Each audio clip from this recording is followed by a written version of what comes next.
berharap kepadamu, Kau perlindungan dan kekuatanku. Shalom Bapak Ibu Saudara yang kasih dalam nama Tuhan Yesus. Saya yakin dan percaya dimanapun kita berada, kita terus aman dalam perlindungan Tuhan. Sebab Dia Allah yang setia, yang selalu menolong, memberkati setiap orang-orang yang berseru kepada Tuhan. Ya, kita akan kembali merenungkan kebenaran firman Tuhan yang terambil dari Mazmur 147 ayat 11, dan saya akan membacakannya untuk kita semua. Tuhan senang kepada orang-orang yang takut akan Dia, kepada orang-orang yang berharap akan kasih setianya.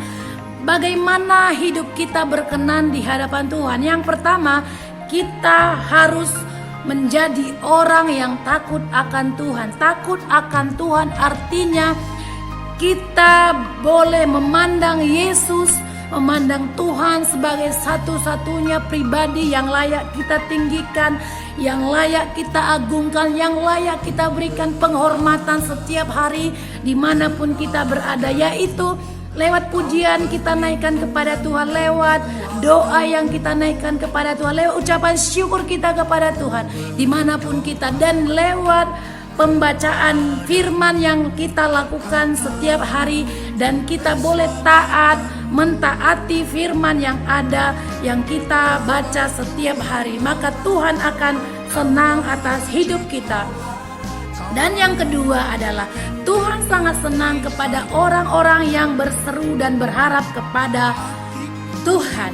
Pengharapan kita tidak pernah sia-sia di hadapan Tuhan.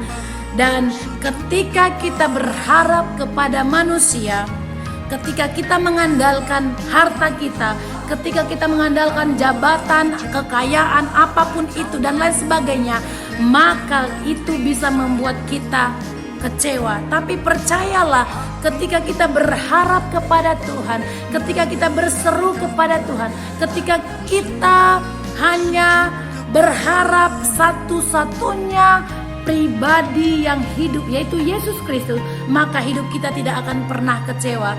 Sebab janjinya ya dan amin. Bahkan mungkin orang-orang di sekitar kita mengecewakan kita.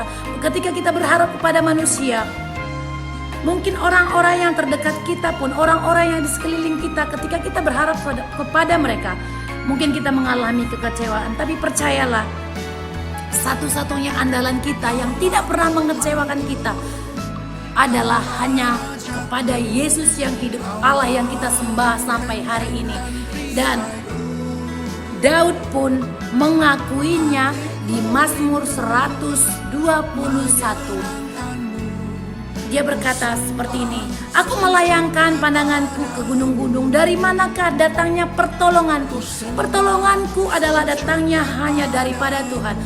Daud, Raja Daud, tidak mengharapkan pertolongan dari teman-temannya, tidak mengharapkan pertolongan dari orang-orang di sekitarnya, tetapi dia hanya berharap dan mengharapkan pertolongan dari Allah satu-satunya yang disembah. Dan Allah yang disembah Daud pun sampai hari ini adalah Allah yang sama yang kita sembah sampai hari ini, yang sanggup menolong kita, yang sanggup tempat kita mengadu. Percayalah, dua hal ini, ketika kita menjadi orang yang terus takut akan Tuhan, ketika kita menjadi orang yang terus berharap kepada Tuhan, maka Tuhan sendiri akan menolong kita. Pengharapan kita tidak pernah sia-sia di hadapan Tuhan. Biarlah kiranya renungan singkat ini boleh menjadi rema, boleh menjadi berkat bagi kita sekalian dimanapun kita berada. Tuhan Yesus memberkati. Shalom. Kaulah Tuhanku, Kaulah Rajaku, Kaulah benteng dan perisaiku. Hatiku rindu menyenangkanmu, ku sembah sujud kepadamu, ku sembah sujud kepadamu.